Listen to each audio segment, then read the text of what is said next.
I was never the favorite. That was my sister, the golden child, the one who could do no wrong, no matter how cruel she was, no matter how much she got away with. My mom? She adored her. And me? I was just there, an afterthought, a shadow in my own home. It had always been this way. Growing up, I learned quickly that my opinions didn't matter. My dreams weren't important. My feelings? They were either ignored or ridiculed. When my sister failed a test, it was my fault for distracting her. When she lost a friend, I was probably the reason. When she broke something, I must have pushed her into it. And my mom? She believed her. Every single time that I tried to be the perfect daughter. I worked hard, got good grades, kept quiet when they insulted me. I never lashed out, never fought back. I thought maybe, just maybe, if I proved my worth, they'd finally love me like they loved her. But nothing changed. It all came crashing down the night they told me I had ruined their lives. It started with an argument. Well, they were arguing. I was just standing there, letting them yell. My sister had flunked a class, and instead of taking responsibility, she blamed me again. I don't even know how. Maybe I stressed her out just by existing. "You've ruined our lives," she screamed that I barely had time to react before my mom echoed, "We'd be happier without you." That was it. The moment that broke me. I didn't cry. I didn't scream. I didn't beg for them to take it back. I just nodded. Then I turned around, walked to my room, grabbed a backpack, and packed whatever I could fit. They didn't stop me. They didn't even watch me leave. And just like that, I was gone. I stepped out into the night, the weight of my backpack pressing against my shoulders, but nothing compared to the heaviness in my chest. I walked without a destination, just putting distance between me and the house I had never truly called home. It was cold. I remember that vividly. The air bit at my skin, but I didn't shiver. I was numb. I had always thought that leaving would feel dramatic, like in the movies, maybe with tears streaming down my face or a last, lingering look at the home I was abandoning. But there was none of that, and no one ran after me. No one called my name. No one cared that I didn't know where to go. I had no plan, no safety net.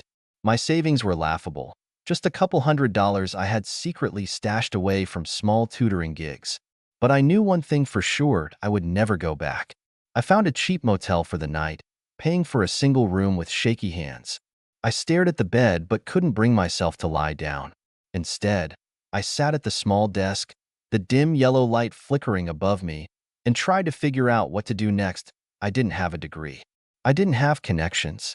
I barely had money, but I had one advantage. I had spent my entire life being ignored, underestimated. No one had ever handed me anything. If I was going to make it, I'd have to build something from nothing. I started with what I knew: studying. It sounded ridiculous at the time, but I was good at it. I had spent years excelling in school, tutoring other kids, helping people understand complex subjects. Maybe, just maybe, I could turn that into something. The next day, I walked into a small cafe, ordered the cheapest coffee on the menu, and used their free Wi-Fi to apply for every online tutoring gig I could find. I set my rates low, just enough to get people to notice me. At first, it was barely enough to survive. I lived off instant noodles and dollar store groceries. I rented a room in a shared apartment with 3 strangers who barely acknowledged my existence. But it was still better than where I had come from, because every day, I woke up knowing that no one would scream at me, and no one would blame me for their failures, and no one would tell me I was ruining their lives. And that was enough. The months passed. My tutoring gigs grew. 1 client turned into 3. 3 turned into 10. Soon, I was making enough to move into a tiny studio apartment, barely more than a box, but it was mine. And yet, through all of it, my family never called. Not once. Not on my birthday. Not on holidays. Not even to check if I was alive. It hurt, in the way old wounds do, deep, silent, lingering. But I told myself it was fine. If they didn't care, then neither did I. A year into my new life, things changed. That I had built up a reputation as a tutor, specializing in college entrance exams. I had students from all over the country reaching out to me, desperate for help, but I was still trading time for money, and I knew that wasn't sustainable. That's when I got an idea. What if I turned my lessons into something bigger? Something scalable? I spent months studying digital marketing, watching hours of free YouTube content, reading every article I could find. Then, I started creating my own online course. The ultimate SAT prep guide.it was a risk. I poured every spare dollar I had into designing the course, building a website, running ads. At first, sales trickled in. One here, two there. Then, something shifted. Word of mouth spread. Students started raving about my methods, sharing them online. And then, almost overnight, it exploded. I woke up one morning to see that my sales had tripled, then quadrupled. Within a few months, I was making more than I had ever thought possible. I moved into a sleek, high-rise apartment, the kind I used to dream about. I traveled, met people who actually respected me, built friendships that weren't based on obligation or blood. I had done it. I had built myself from nothing. And my family, they were nowhere to be found. Not a single message, not a single call. They didn't care about me. Until this morning, when my phone buzzed, I barely glanced at it. But then I saw the notifications. Mom's 6 missed calls. Sister 8 missed calls. I stared at the screen, heart pounding. After all this time? After they had made it so clear they never wanted me, I let out a slow breath. I had changed. I wasn't the weak, desperate girl they had pushed out of their lives. I wasn't their punching bag anymore. Whatever they wanted, it wasn't going to be an apology, and I had no intention of making it easy for them. I sat there, staring at the screen for what felt like hours, but in reality, it was only a few minutes. My mind raced. What could they possibly want after all this time? Mom had never once apologized for how she treated me. She had never admitted how she constantly chose my sister over me. And my sister? She hadn't even cared to notice I was gone until now. But now, after everything, they wanted me. I finally decided to pick up. It was almost surreal, hearing her voice after so long. "Hello?" I said, keeping my voice neutral. "Sweetie, please, we need to talk." Mom's voice trembled. "Sweetie? After everything?" She hadn't called me that in years. The fake tenderness stung. "What's going on?" I asked, not hiding my disbelief. There was a long pause. We've fallen on hard times," Mom continued, her voice cracking.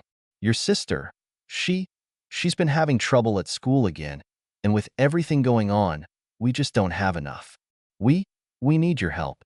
I bit my lip, feeling a strange mix of satisfaction and rage bubbling up inside me. This is why they were calling me now. What kind of help? I asked, keeping my tone calm. "We need money," she blurted out. "Your sister's tuition, it's due. And we have bills we can't pay. I know we've never been there for you. But, please, we're struggling. We need you to help us. We know it's a lot to ask, but, please, we've tried everything." I could hear her sniffle. Maybe it was genuine. Or maybe it was just guilt trying to worm its way back in. "Please," she repeated. "We need you back. We need your support." The words hung in the air. My support? The same support they had rejected for years. I closed my eyes for a moment, trying to control the rush of emotions threatening to choke me. How could they think this was okay? It was the first time in a long time that I felt something other than indifference. It was laughable. "You're serious?" I said, a bitter laugh escaping my lips. "You really think I'll come back and help you after everything?" There was a pause, followed by my mom's desperate voice. "Please, don't do this. We know we messed up, but we're your family. You can't just leave us like this. You never cared about me when I needed you." I shot back, my voice trembling with suppressed anger. "You were too busy with your golden child. You let me disappear. You told me you'd be better off without me." I paused, feeling the rage bubble up in my chest, but I held it in check. I wasn't going to let them see how much they had hurt me. I wasn't going to let them twist this back on me. "I don't owe you anything," I said, every word sharp as glass. Another long pause. My sister's voice came through next, sounding frantic and panicked. I know I was horrible to you, but I need your help. I messed up, okay? I didn't mean it. I've been trying to fix things, but I don't know what to do anymore." I almost laughed. "Fix things? How did you fix years of pain?" "I don't want your apologies," I said coldly. "And I don't owe you my money or my help. You can figure it out just like I did. But please, just, my sister's voice wavered, but I cut her off. No. You should have thought about this before you kicked me out of your lives. I could feel my heart racing as I hung up the phone, but the adrenaline wasn't just from anger. It was from the satisfaction. The satisfaction of knowing that they needed me. After years of silence, of pretending I didn't exist, they needed me. I stood up, pacing the room, letting the reality of the situation sink in. They weren't calling to apologize. They weren't calling because they missed me. They were calling because they needed me to fix their mess. And now that they were struggling, they realized what they had thrown away. But it didn't matter to me. They didn't deserve me anymore. That I was done. But deep down, a part of me wanted to make them beg a little longer. Make them squirm. The phone buzzed again. I glanced at the screen. It was Mom again, the same pleading tone in her message. Please, I know we can't undo the past, but we need you. I grinned. They had no idea what they were getting themselves into. The phone buzzed again, the screen lighting up with a new message from my mom. Please, I'm begging you. We don't know where else to turn. I stared at the message, my finger hovering over the screen. Part of me wanted to ignore it entirely. After all, hadn't I already given them my answer? But there was something about that desperation in her tone that made me hesitate for a moment. I shook my head. No, I wasn't going to soften. I wasn't going to be the one to make their lives better again. The thing is, I had built something for myself, my empire, so to speak. My success wasn't just about the money. It was about the power to decide who got to be a part of my life. And my family didn't deserve that privilege anymore. I set the phone down, walked to the window, and looked out at the city. From this vantage point, everything felt so distant, so small. The struggles of my old life felt like they belonged to someone else. I wasn't that person anymore. I wasn't their burden. Yet, the messages kept coming. I took a breath. I wasn't going to give in. I wasn't going to let them manipulate me with their guilt. And yet, deep down, there was a flicker of something. Maybe it was pity, maybe curiosity, maybe something darker. But I resisted. The next morning, I woke up to the sound of my phone vibrating on the nightstand again. A quick glance at the screen told me it was from my sister this time. I hesitated. Should I even bother reading this? But my thumb swiped across the screen before I could think about it too long. The message came in. I know I can't change the past, but I've been trying so hard to get into college. They rejected me, and now Mom's saying that if we don't get the money for the retake, I'll never make it. Please, please, I'm so sorry. I felt a pang of something unfamiliar. Not sympathy, not guilt, but something that made me pause. Was this genuine? Was this really my sister begging me, or was she just playing her part? I took a deep breath, my hand shaking as I typed my response. You never cared when I needed you. Why should I care now? I hit send, and the weight that settled in my chest felt heavier than I expected. There was a part of me that felt cold, detached, a protective armor I had built over the years. But another part of me, it wanted to believe her, but I couldn't. As the day went on, I continued working, but every time I glanced at my phone, there were more notifications, calls, texts, voicemails. They were relentless. I could feel their desperation creeping through the screen, through the words. They were starting to crumble under the weight of their own choices. But what did they expect from me? They had made their bed. They had chosen their path. Now it was time for them to face the consequences. But then, at 7 p.m., I saw something that made my heart skip a beat. A message from Mom. I need to talk to you. This isn't just about money. I know I messed up. We messed up. But I'm asking you, as a mother, to come home. I need you. We need you. Please don't leave us like this. I stared at the message, my thumb hovering over the keyboard. For a second, I actually considered calling her back. Maybe I could hear her out. Maybe I could find some way to make this work. But then I thought of everything they had put me through. The way they had treated me like I didn't matter. I wasn't just going to forget that. I wasn't their savior. With a deep exhale, I typed, "You had your chance. I'm done." I hit send, and something inside me cracked, and I knew I had made the right choice. But at the same time, there was a lingering ache in my chest, because deep down, I couldn't help but wonder, what if this was their last cry for help? What if they really were suffering? But in the end, I had learned one thing. I couldn't fix them. They were beyond saving, and if they wanted anything from me, it had to be on my terms. I set my phone down and tried to forget about them. But the next evening, as I was sitting in my living room, scrolling through my phone, I heard a knock at the door. A sharp, quick rap, followed by a pause. I looked up, a little confused. Who could that be? I stood up and walked over to the door, the hairs on the back of my neck standing on end. Something didn't feel right. Peering through the peephole, my stomach dropped. There they were, Mom, Dad, and my sister, standing on my doorstep, looking like they hadn't slept in days. Their faces were tired, drawn, and pale. But it wasn't just their appearance that made my pulse quicken. It was the fact that they had shown up here.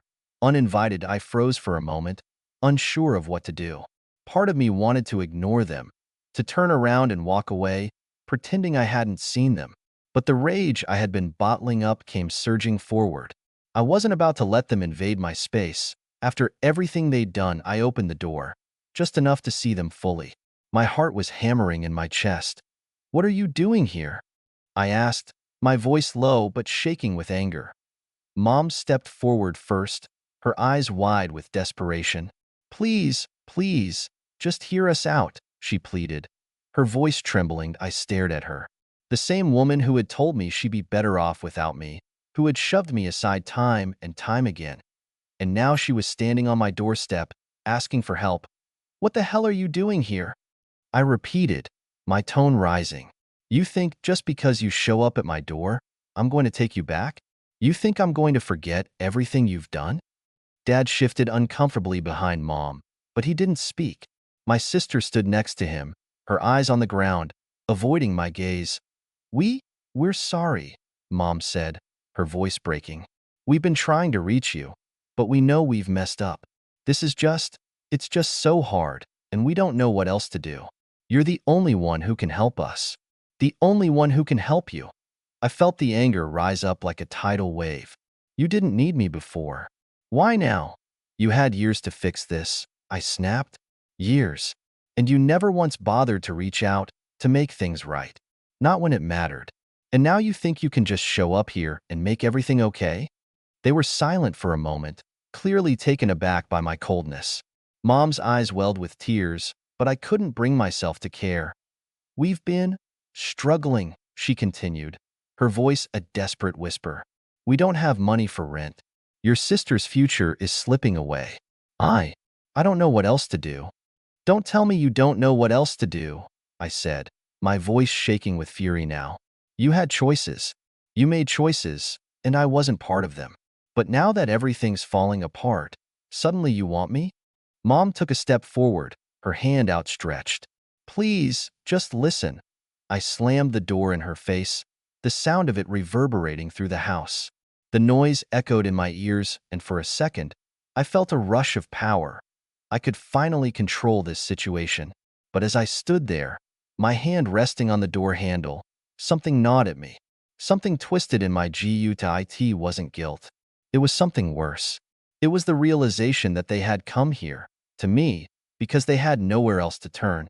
And they had shown up, not because they wanted to fix our relationship, not because they were truly sorry, but because they needed me. And I hated it. They didn't deserve me. But the anger wasn't the only thing I felt. There was a part of me that wanted to hurt them, to let them see just how badly they had messed up, to make them feel the weight of their own actions. And the fact that they thought they could just show up on my doorstep, it made me angrier than anything else. I walked away from the door, leaving them standing on the other side. But they didn't leave. I could hear them talking outside. Mom was pleading. My sister was crying. Dad was trying to comfort them. I couldn't stand it anymore. The anger inside me was overwhelming, and I knew that if I didn't do something, I would regret it. So, I opened the door again. There they were, standing there, still waiting. The desperation was written all over their faces. Mom's eyes were red from crying. My sister's head hung low in shame, and Dad, he looked defeated, like a man who had lost everything and didn't know how to get it back. For a moment, I just stood there, taking in the sight of them. The family that had hurt me. The family that had made me feel worthless, invisible. And now they were here, asking for help. But what did I owe them? Nothing. I took a deep breath, and then, without a word, I looked at them one last time. No, you don't get to come here and expect forgiveness just because you're struggling now. The words came out cold, hard, like a knife slicing through the tension. I didn't feel an ounce of regret as I said them. They deserved to hear the truth. You had years to fix this, I continued, my voice steady but firm. Years to realize what you lost. But you didn't care then, and I'm not going to be your solution now. I saw Mom open her mouth to protest, but I held up my hand, silencing her. I've built my life, my success, from the ground up, and I'm not going to let you destroy it too. You don't get to come into my life and expect everything to magically change because you've hit rock bottom. Their eyes started to well up again, but I couldn't feel anything. No guilt, no remorse. Just a quiet satisfaction, knowing I was finally putting myself first. Go, I said simply, my voice unwavering. Fix your own mess. I'm done. With that, I closed the door for the last time. Weeks passed, and I kept living my life. My business grew. My network expanded, and I felt more alive than ever. I had become the person I'd always wanted to be, the person who didn't have to apologize for their success, the person who had learned to let go of the toxic parts of their past. I never heard from them again. Not even a message, not even a call. And you know what? That was fine. It was a quiet peace I hadn't realized I'd been craving. And as time went on, I came to understand something important. The people who hurt you, the people who abandoned you, are not the ones you should be looking to for validation. You're the one who matters. You're the one who gets to decide your future. And in the end, I had learned one very simple truth. You can't keep giving to people who never gave you anything back. The door closed for good.